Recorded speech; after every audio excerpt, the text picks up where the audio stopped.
Welcome. Ladies and gentlemen, welcome to day 2 of the Cheesadelphia Summer 2016. We are in the bracket stages. I am Tempo, joined by Drenok. And I know we were resting pretty hard for this one in order to make sure that we have the best production today. How are you feeling, man? I'm feeling pretty good. It's a beautiful day outside. Just good enough of a day for us to stay inside and cast some StarCraft. That's what's going to go down. Yeah, I'm actually really happy today. We have 16 wonderful players that are in the top 16. And our first two that we're going to be casting, it is going to be a TvT. Pokebunny versus Raze. It is going to be, once again, a Team Ascension showdown here. And you know what? Pokebunny, he's coming through. He was talking about how, you know, I feel pretty good. He feels pretty good about this match. But a lot of people have also been talking about Raze, you know, how he's been really solid lately. Very, very motivated. Played in the qualifier for WCS here. No, actually, he played it and then came here, like, right afterwards. So, I'm actually pretty excited to see exactly how this match is going to be going down. And he did do phenomenally in those group stages, the Swiss stages of this tournament. He did simply phenomenally. I think it was top 4 for a little while. He may have gotten knocked down a few brackets, got knocked down a few slots in that way, but really he was doing great. Something we didn't expect in this tournament, but he's shown everyone up, and now he's going to be playing a TvT against Pokebunny, who's also a very experienced player, but still Raze. He's really shown his stuff, and I favor Raze going into this best of 3 here in the round of 16. Alright, well, let's get it on. We are here on Galactic Process Ladder Edition, and in the bottom left-hand corner, our Purple Terran player coming from New York. It is Pokebunny. And his opponent from right here in Philadelphia in the top right-hand corner representing Team Ascension Pro. It is the Yellow Terran player, Raze. We've got a 3-man crowd up there. It's pretty early in the morning still. People are coming out to the center, but we're going to get a lot of people here in a little bit. Indeed. So, yeah, you did say that you favored Raze in this matchup right now. Is it the matchup itself or against Pokebunny in general, or a combination of the two, obviously, because of...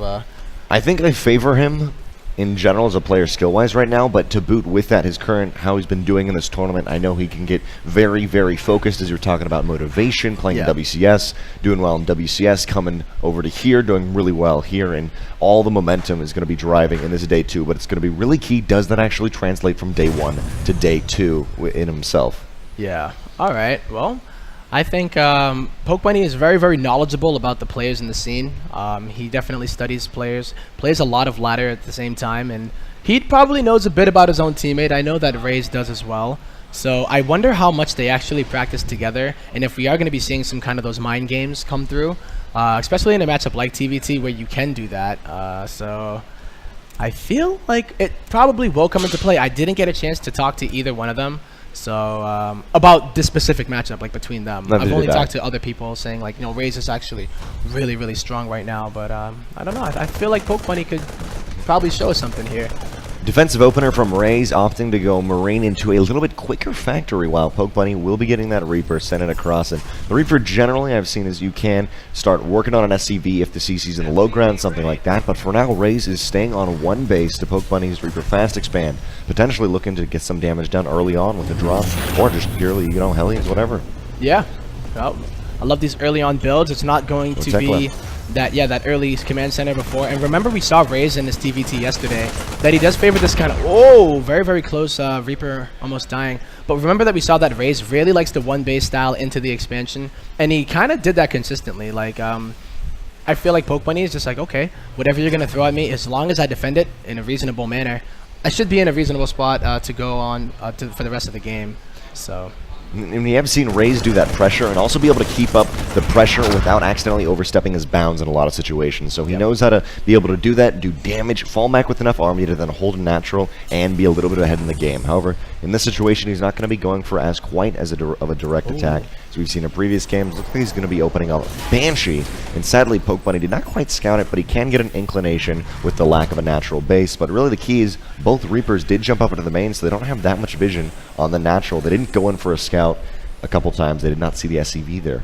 Yeah, and they don't know exactly what the follow-up is going to be for Raze. So, as it is right now, Pokebunny is already mining here at the natural. That Hellion being a little bit annoying, but I don't think it should be able to get too much done. it's all going to be about how Pokebunny deals with this cloaked Banshee. And by the looks of things, I think he's going to be okay as long as he's able to catch the Banshee and get the scan in time. He's already committing to a Cyclone as well as a Viking, so if they're in the same location, they should be able to get a scan and take it out before it gets out of scan range. But I think Raze would know that this could be a possibility, so I would hope that he doesn't just fly his Banshee and hope for the best. Well, at least at the moment, both CCs and Orbital Commands more so do have scans at it. He has been saving those up, so hopefully he'll be able to use those when the Banshee comes on in with that Viking Cyclone pair. Yeah, well, the Banshee's coming on the right side. The Cyclone is on the right. I didn't see where the Viking went, so Pokebunny waiting to the last second to guess the scan.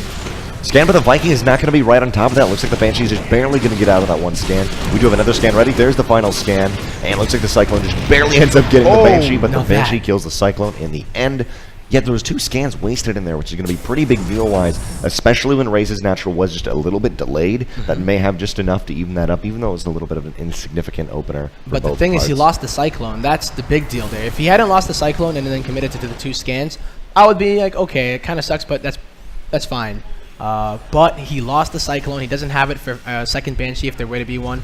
And he doesn't also have it for any other kind of, just in the mid-game just to have in order to maybe go and scout. Sometimes you can do some things with the Cyclone as well. But Banshee getting a little bit gutsy. He's going to go for a frontal attack against these Marines. And Viking looks like right now there is no scan. And Engineering Bay did just finish up for Pokebunny. However, there's not a missile turret at the natural. Is there one in the third? The answer is no, not quite one here. And looks like this Banshee is going to start to get some work done. There should be enough bio here to start to snipe the Banshee. Looks like there's going to be just enough with the Viking in tandem to be able to kill it. Yep, takes it down, but the Banshee does get 3 kills and also gets a pretty good scout inside of the main.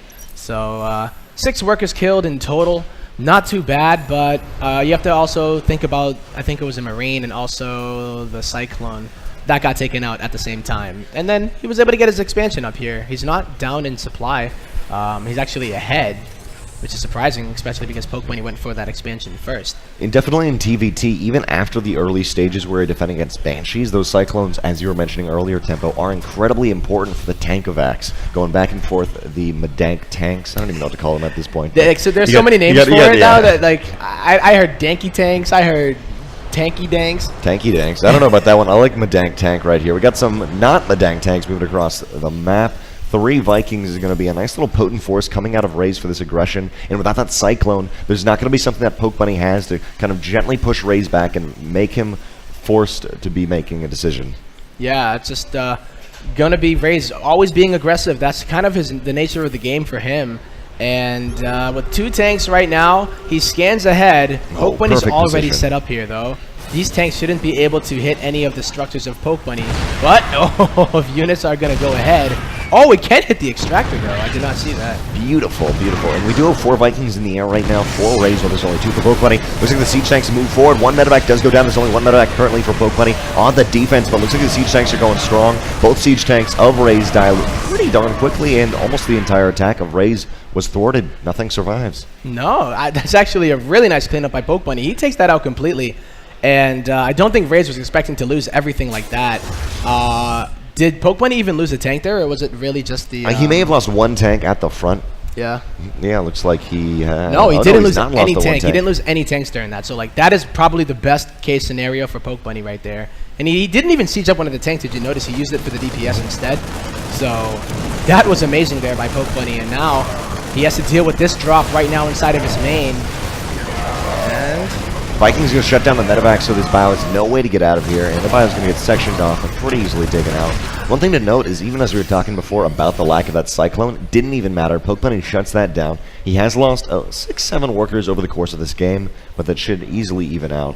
Do we have a third CC for Pokebunny? Looks like no third CC floating for over. him. Oh, there it is, floating out now. So Raze, traditionally, as he has been playing his third CCs, has been a little bit later. He has landed them later, but that's with his aggression paying off in a lot of these engagements, while his aggression has not paid off, and he needs some way to stay back in this game. He really needed to not lose everything right there. I don't think he expected Pokebunny to be able to hold it like that, because Raze took a really good position right there, but the way that Pokebunny was able to at least get out and just the spread of his units, as well as not having everything sieged up, allowed him to do it with minimal losses, and I think that's going to factor into the later game because of the tank count. So important in TvT. So we do have a pause. Equal upgrades at the moment for both yeah. of these players, +1 for each of them, and Stim, Combat Shields is about to finish up, but Pokebunny's is going to be slightly quicker, hitting right as that happens. That is going to get on the slight advantage in some of these engagements. Oh, okay. There's a hair on my mic. Well, I was like... Tempo goes up to poke my face, and I'm like, get off my face, no. Mom is like, hey, little, come over here, you have something in your... Yeah, so, okay, so here we are back into the game. You said it, equal upgrades. They're getting the same upgrades, but Pokebunny a little bit ahead. Floating up here with the Medivacs, gets some good shots on the Marines of Raze, and he's on the right-hand side, so Raze has to go up the middle. He's going to pull SCVs at the moment, trying to get on top of the tanks, but the tanks are starting to target everything now. Pokebunny with the Medivac micro pulling back. His supply is starting to skyrocket ahead of that of Raze's, and Raze doesn't even have anything on the ground anymore, really. He does have that tank, though. Whoa. 33 SCVs get taken out during that. And that's the attack that Raze would have liked to have done a little bit earlier, but with that attack, not only did he lose really his army in general, but more importantly, the Vikings, the air control against the great micro coming out of Pokebunny. He's got to be super careful about how it goes about this defense. He does have the third CC, but it's still in his main. Pokebunny has taken his own third base, and now he's starting to take a severe advantage in the population. Oh, he really is. Like, that, it tends to happen a lot in TvT where you're like, well, I got to go pull the SCVs in order to defend. And in any matchup, if you have to do it, it does suck. But I think in TvT, oh, man. With 1 or 2 siege tanks, it's not that bad, but when you have 4 to 5, really, they can all cover each other so easily, even if the SCVs take them out, even if there's friendly fire, the SCVs are decimated. Now we see a little bit of a poke forward from Pokebunny, but 3 Marines are just not going to cut it. A lot of bio is here for Raze, and finally Combat Shield is done. You got to remember that first engagement happened while Pokebunny had a small lead Combat Shield-wise, and we have 1 Marine trying to do something. But here's another drop. Right-hand side, both missile turrets will take out the Medivac, and they're just going to be sitting there about at least 9 mining, attempting to give Raze a few seconds to solidify his own third base. Wow, so a decent drop there by Raze. It did take out a few SCVs, and it also kind of stopped the aggression on his front. So he stopped mining completely at the third base, so that's actually a really nice position here for Raze as he's trying to recover. He's down by about 22 workers, and they both do have their third bases. I do believe that I'm seeing an armory here for Raze, so he can't start his 2-2 just yet. I don't know if Pokebunny has one yet, though. At the moment, not sure if he's got an armory, but of course he has 1-1 and not the next upgrades on the way. We'll see how he goes about that. He could just be opting for that economic advantage like he's been taking in this game, because he's got about a quarter more income per minute than Raze at this point, but of course Raze is trying to even that up with these little aggressions right and left. But we have a sensor tower at the third and the army of Pokebunny at this natural base, so he's really covering himself well. Took the mid-game lead in that engagement, is going to pretty much hold it for the rest of the game. Yeah, so I think especially with the tank count, I'm just trying to check it. Yeah, 2-7 right now. So Pokebunny definitely being a little bit better in the tank department, and he has a Medivac for each one of them. So if he's able to at least just drop them here before Raze is able to react, I don't think there's going to be much that he can do. He might have to try to get on the other side of the map and continue to distract Pokebunny. But I think when it comes down to it, it's hard to take this one away from Pokebunny when you have that much of a tank differential. So, and especially when Pokebunny really gets his timings quite well. Knows when his upgrade is just about to finish, which is important at this level. And significantly, as we saw with Combat Shields finishing up, now we have 2-2 on the way for Pokebunny. Yes. While the 2-2 of King Raze is maybe 5 to 10 seconds slower. However, that's going to scale so much in some of these engagements where the engagement itself only is 5-6 seconds, especially when Pokebunny is moving out. If he can take advantage of that, he could take an even more severe supply lead. But of course, Raze, he's got this multi-pronged attack ready. He's ready to use the trap on Pokebunny if he gets too far out on the map. I love this the turret also by the top of the natural of Pokebunny. He's going to know when that drop does come in and be able to at least react to it. So that's very important when you're doing something like this and you're committing to an attack. Raze has just been alerted that Pokebunny's in the middle of the map. That might trigger him to go in with the drops. You do see one on the bottom right here, and there's also one right outside of the second base here of Pokebunny. So it will be a double-pronged attack, and now Pokebunny has to make a decision. Is he going to commit to the attack, or what is he going to do here? And every second that Pokebunny is not engaging, a second that's giving Raze an opportunity to get his upgrades in, to get maybe his plus attack for a ship, for those siege tanks. But right now it looks like Raze is going to go up into the main. Pokebunny is still being a little bit indecisive, scanning in the middle of the map. He's got units back at home to defend, but these Marines are going pretty much uncontested, and all this is going down. Raze, he's getting more siege tanks. His defense is getting much more solid, and Pokebunny is going to opt to go for another angle into the third base while he still is sustaining getting damage back at home. Yo, he's losing so many SCVs right now, 12 in total, and he still has not done anything on the other side of the map to Raze. Raze is just using this this little cliff here to go back and forth, and now Pokebunny's finally going to commit to the attack. However, not all of his tanks are able to shoot the tanks of Raze, so that tank advantage is not as strong as you would think it would be. But it's only 2 siege tanks of Raze to the 9 of Pokebunny right here. He's got a strong foothold into this third base. It's a wedge in the side of Raze, and Raze is desperately trying to hold on to it, but now the SCVs are coming under shelling. Yeah, it's just the fact that they're so far away right now that the position of Raze's siege tanks is like so nice that, yeah, 47 workers killed to 32. It's pretty insane.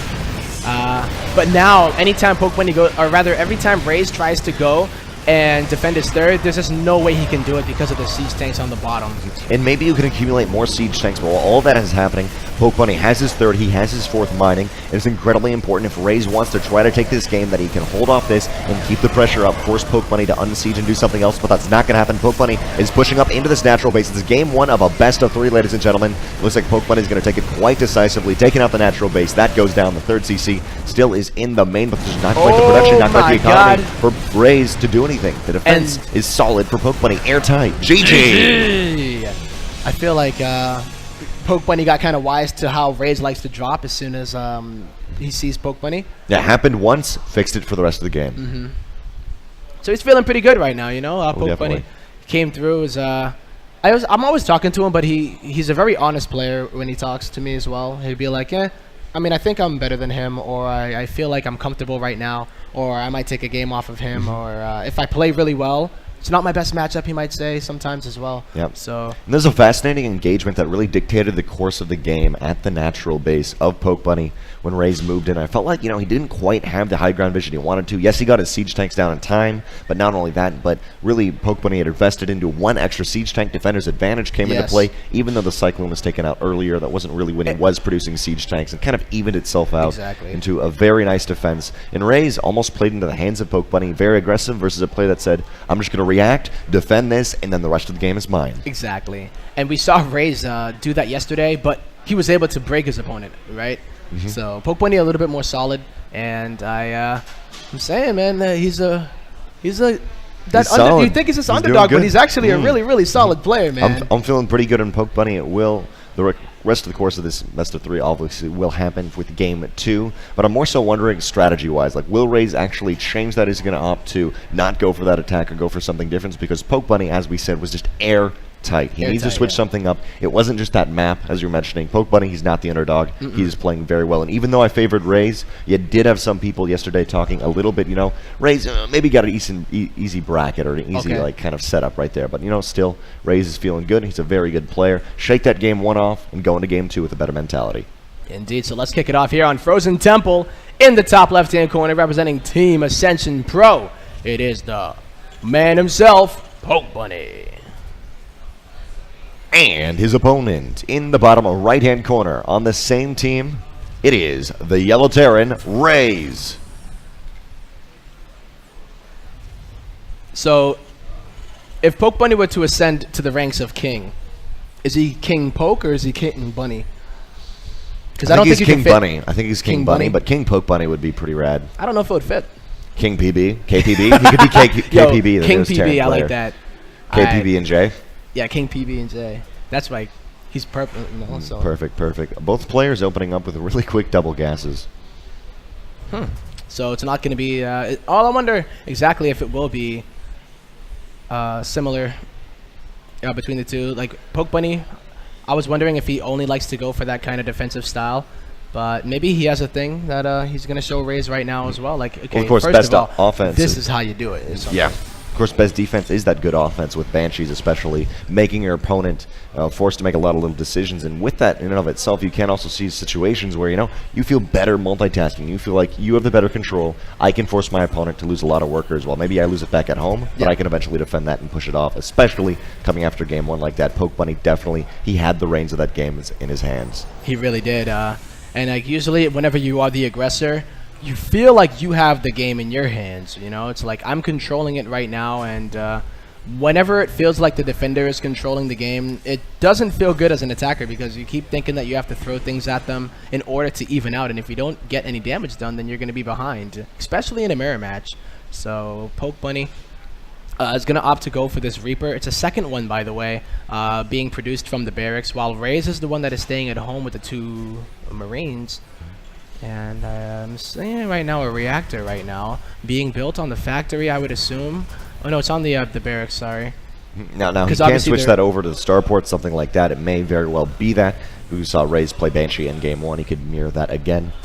Hellion is going to be really good at taking out this Reaper. Reaper is going to fall back instantly as it sees that, but maybe look for another angle. I do remind you that that Reaper first scouted the left-hand side of the map, or in the north position for a proxy, something like that. But now for Pokebunny, we have 2 Reapers and a Hellion. That's easily going to be able to overrun this Hellion. Raze has to be so careful right now. It could spiral out of control very easy in this part of the game. Yes, indeed. And he has those KD8 charges right now, and he's going to be able to get that Hellion as well as one of the Marines as well. Oh, I don't think he's going to commit too much to it, but with 3 Reapers, I feel like he should continue to do it. Well, Pokebunny is continually sending Reapers across the map and Hellions, so he's going to start to accumulate a very offensive force outside the natural. I think what we're seeing here is a lot of confidence out of Game 1, and now it's moving on into Game 2, and he feels like, you know what, let's just end this quick. Let's knock Raze out of this 16-man bracket. At the moment, we are in the round of 16 of Cheesadelphia Summer 2016 Day 2. It looks like Pokebunny is going to try to make it to that second day, or pardon me, to that round of 8. But he's not going to be able to make it that easy. Siege Tank is going to be just enough to shove this back. Yeah, the Siege Tank coming out really shuts us down hardcore. I don't think that Pokebunny can do too much. The Medevac is going to at least try to deter this push from going to his own natural, because Pokebunny did take a base right now. He just now started it, and he needs to at least buy some time, because unless he really wants to just go in, Raze not turning back around, means that he's just going to have to sustain some damage, but now he wants to equalize on the damage himself. SCVs are in a very hairy position, a lot of them pretty low on health, but at the same time, Raze, the top left-hand corner of the map, is pushing in. Viking is going to take air control, get rid of the Medevac. Oh my There's no support right now, and the Hellion just going to simply roast the entire mineral line. Hey, 13 workers don't look like a lot, but it's actually half of the entire economy of Raze. Siege Tank is in a wonderful position, but the Medevac goes down, and there's no way the Siege Tank's going to be able to get out of there. SCVs are trying to get in and hug that, but they're actually hugging some of the enemies. GG, well played, Pokebunny, 2-0. Takes Game 2. Number 2.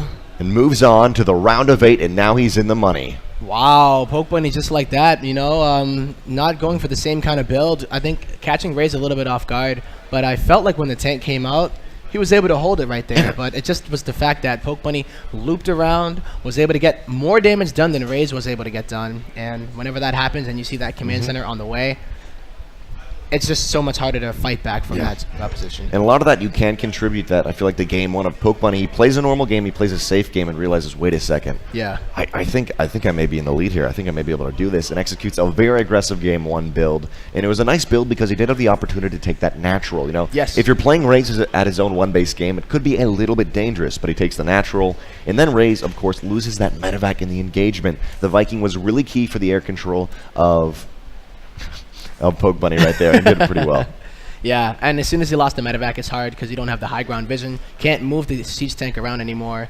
And then it's just like, you know, it's kind of a desperation move where it's like, oh, man, the Viking was genius. It came out right in time. It was a great almost 2-base opener to counter the 1-base of Raze in and of itself. Great 1-base build. aggression into an expansion, and it worked out for him. And that has to do also probably with being on the same team. I'm sure that Pokebunny secretly was studying a bit of Raze. Watching over the shoulder a little while. Ooh, that's know. what he did. That's good. That's good. I like that. I'm going to try to mirror that. So there we go, guys. Game number 1, well, at least match number 1 is all done. Here is the bracket that you see. The round of 16. Actually, a few people in the round of 8 right now already. I think, yeah, Kelazor 2-0ing Tag. Virium 2-0ing EJK. We just saw here Pokebunny 2-0ing Raze, and we're going to be waiting here for the rematch of Suppy and Bales, Sugar and OMG Banana, who we did actually get to meet. Oh yeah, we did meet him, and we got some bananas with him, so if he does play on stream, there's going to be a lot of interesting things happening on the camera. I feel like Sugar should get some like sugar packets or something.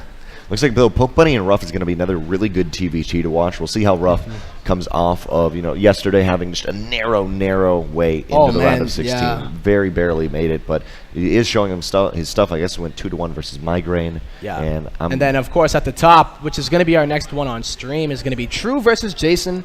True making his first stream appearance here at Cheesadelphia.